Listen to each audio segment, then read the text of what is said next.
Hello everyone, welcome to another episode of Excel Learning Excel in Excel. Today we are here to discuss on another interesting topic which is picture lookup. Yes, you heard that right. It is possible to do a picture VLOOKUP or a picture lookup in Excel, although VLOOKUP is not the function that we are going to use for the same, but then yes, a picture lookup is possible. Before we begin, may I request all of you to do subscribe to my channel in case you like the videos and press the bell icon to be the first ones to receive the video notification as soon as a new video is released. So now let us embark on the journey. So let's say a company has a team of 5 people who look after the sales for respective territories, and every month the company rewards the top performer in terms of who brings in the maximum amount of sales.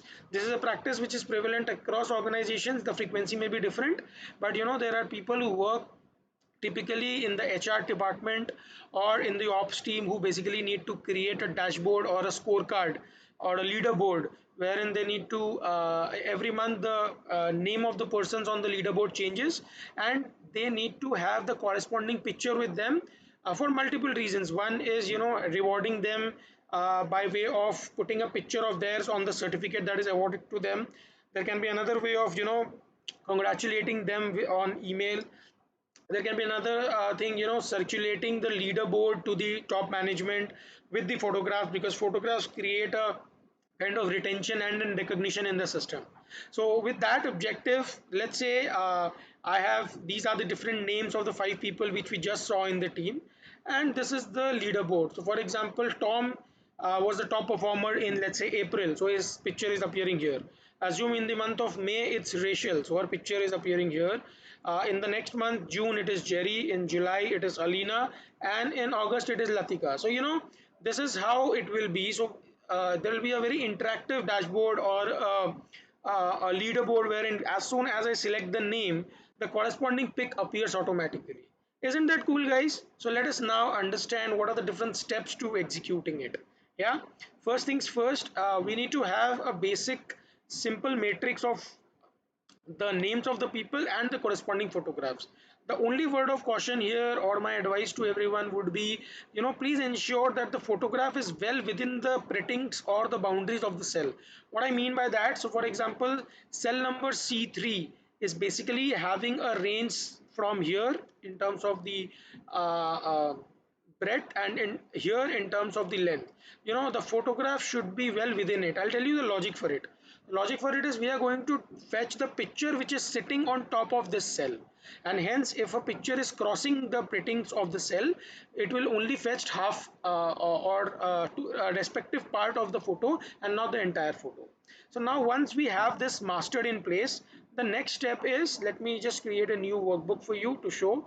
I just want to have a blank sheet wherein I will just select the top performer here in this cell, and I want this picture to be appearing here. Now for selecting the names, because my names are going to be finite, I'm just going to create a simple data validation, so which will give me a clear drop down to select the value whenever I want. So I'll just put it as a list. I will go here, I'll go to the names and I'll select the range, and that's all. I'm done. Let me also put a message over here. uh, Top performer name, that's all. So once we click over here, we will get, and let me just also format this for you. Yeah, data validation, that's all. So we have it here. Let me just reposition it, that's all. Now as soon as I select the name, so my names are appearing in the drop down now. That's one part sorted.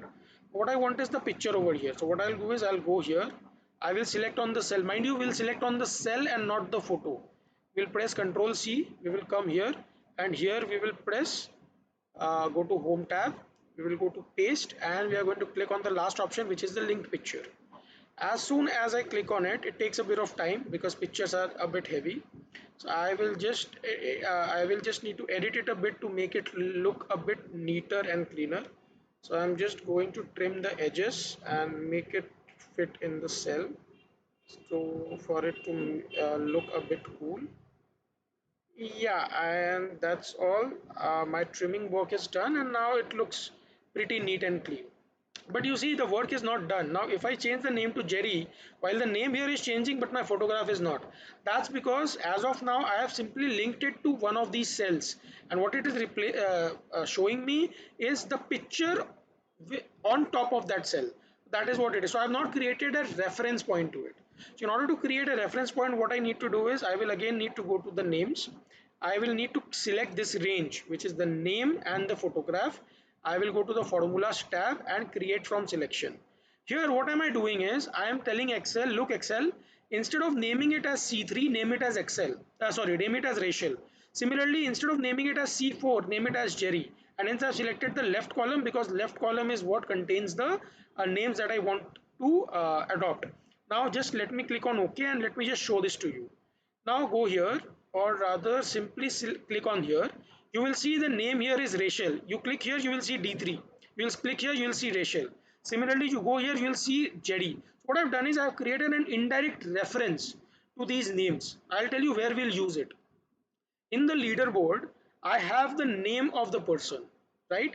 Now if I'm able to create a cross reference with this cell, I will be able to get the photograph over here. That we cannot do using VLOOKUP here. We'll have to use different steps. The different step will be, I will basically have to create this, I have to name this as a range which I can indirectly reference over here. So observe what I'm doing. I'll go to the name manager, I will click on new, and I will select here, let's say month top performer, mtop per. You can name anything you want, and here I will type an interesting formula which is indirect, first bracket open, and I will select this. That's all. I'll close the bracket and OK. Before clicking on OK, let me just explain what indirect does. Indirect basically will look for this value and return the corresponding cell reference which is referenced by Jerry. So in this case, once I click on OK, what will happen is, let me just close this window. Now come to the name sheet. Jerry is referenced, sorry, G4, C4 is basically referenced as Jerry. So what is going to happen is, in the indirect function, it will basically reference the selection to C4 instead of Jerry. Now the last step is just select this. You will see a formula over here. Edit this and simply write the name of the range that we have defined, or the cell reference that we have defined. We have defined as mtop per. That's it. Press enter and our work is done. Now we'll simply select Rachel, we'll get her photograph. We select Alina, we get her photograph. We select Latika, we get her photograph. We get her his photograph. So you know that's how we really get a picture lookup. This will help us in areas wherein we are making a scorecard or a leaderboard or a dashboard with people who have been top performers consistently, or you want to highlight the laggards. So you know it will find application in those areas. So thank you for watching. Keep safe, keep smiling, and keep excelling in Excel. Thank you so much.